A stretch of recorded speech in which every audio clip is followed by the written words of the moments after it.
English ক্রিকেটে যে পালাবদল শুরু হয়েছে সেটা মঈন আলী বুঝতে পেরেছিলেন আগেই।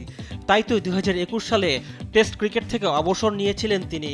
তবে গত বছর অ্যাশেজে দুটি ম্যাচ খেলতে অবসর ভেঙে আবারও দলে ফেরেন তিনি। এরপর আবারও টেস্ট ক্রিকেট থেকে অবসরের ঘোষণা দেন। তবে ইংল্যান্ডের হয়ে ওয়ানডে এবং টি-20 খেলা চালিয়ে যাচ্ছিলেন এই অলরাউন্ডার। এরই মাঝে রোববার হঠাৎই আন্তর্জাতিক ক্রিকেটকে বিদায় বলে দিলেন মঈন আলী।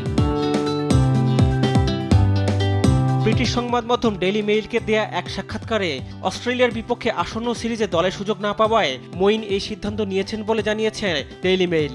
সাক্ষাৎকারে 37 বছর বয়সী এই স্পিন বোলিং অলরাউন্ডার বলেছেন, ইংলিশ ক্রিকেটে তার অধ্যায় শেষ, এখন পরবর্তী প্রজন্মের সময়। টেস্ট ক্রিকেট থেকে আগেই অবসর নেয়া মঈন ইংল্যান্ডের হয়ে মোট 298টি আন্তর্জাতিক ম্যাচ খেলেছেন।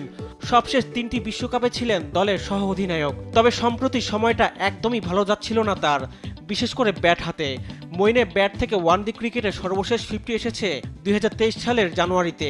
এরপর 13 ইনিংসে তার সর্বোচ্চ ব্যক্তিগত রান 42। টি-20 ক্রিকেটে সবশেষ 5 ম্যাচে সর্বোচ্চ রানের ইনিংস 25। তাই বয়স আর ফর্ম বিবেচনায় অস্ট্রেলিয়া সিরিজে মঈনকে নেওয়া হয়নি। 2014 সালে ইংল্যান্ডের জার্সিতে আন্তর্জাতিক ক্রিকেটে অভিষেক হয় মঈন আলীর।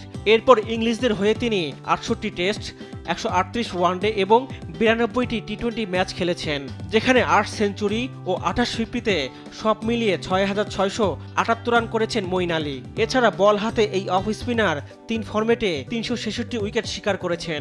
সবশেষ টি-20 বিশ্বকাপে সেমিফাইনালে ভারতের কাছে হেরে বিদায় নেয় ইংল্যান্ড। সেটাই ছিল তার শেষ আন্তর্জাতিক ম্যাচ। নিজেকে অবশ্য এখনই খেলনার খাতায় ফেলতে নারাজ মঈন আলী। তবে বর্তমান পরিস্থিতিতে বাস্তবতাও অনুধাবন করতে পারছেন তিনি। এই সময়ে এসেও চেষ্টা করছি বাস্তবতা বোঝার, আর একটু অপেক্ষা করা ও ইংল্যান্ডের হয়ে আবারও খেলার চেষ্টা করে যেতে পারি। তবে এটাও জানি বাস্তবে তা সম্ভব নয়। অবসর নিচ্ছি মানে এই নয় যে আমি যথেষ্ট ভালো নই। এখনও ইংল্যান্ডের হয়ে খেলতে পারি বলেই মনে করি, কিন্তু এটাও অনুভব করতে পারি যে সবকিছু কিভাবে এগোচ্ছে। দল একটা নতুন চক্রের দিকে যাচ্ছে। ব্যাপারটি তাই নিজের প্রতি বাস্তবিক থাকার। আমার অধ্যায় শেষ, এখন পরবর্তী প্রজন্মের সময়। বিদায় বেলায় দলীয় ও ব্যক্তিগত দিক থেকে ক্যারিয়ারের স্মরণীয় অর্জন ও প্রাপ্তির স্মৃতি হাতড়াতে ভোলেননি মঈন আলী। ক্যারিয়ারের পরিসংখ্যানের চেয়ে দলে অবদান রাখা এবং মানুষকে বিনোদন দেয়াকে বেশি তৃপ্তির মনে হচ্ছে তার। অ্যাশেজ ও 2টি বিশ্বকাপ জিততে পারা ছিল দারুণ। তবে ব্যক্তিগত জায়গা থেকে দক্ষিণ আফ্রিকার বিপক্ষে হ্যাট্রিক করে টেস্ট জয় স্মরণীয়। ইংল্যান্ডের হয়ে দ্রুততম টি-20 50 নিয়েও আমি গর্বিত। অনেক সময় হয়তো 20-30 রান করেছি, কিন্তু সেটা গুরুত্বপূর্ণ 20-30 রান ছিল।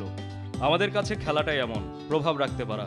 আমি ভালো করি বা খারাপ, যতক্ষণ বুঝেছি যে লোকে আমার খেলা উপভোগ করছে, সেটি আমার কাছে ছিল খুশির উপলক্ষ। আশা করি লোকে আমাকে মুক্ত ও বাধাহীন হিসেবে মনে রাখবে। অবসরের পর একটা প্রশ্ন ঘুরে ফিরে আসে, এরপর কি হবে? এই প্রশ্নের জবাবও দিয়েছেন মঈন। আন্তর্জাতিক ক্রিকেটকে বিদায় বললেও ফ্র্যাঞ্চাইজি ক্রিকেট চালিয়ে যাবেন তিনি। এছাড়া ভবিষ্যতে কোচিংয়েও নাম লেখানোর ইচ্ছে আছে তার। রিফাত আঞ্জুম, দেশ টিভি, স্পোর্টস ডেস্ক।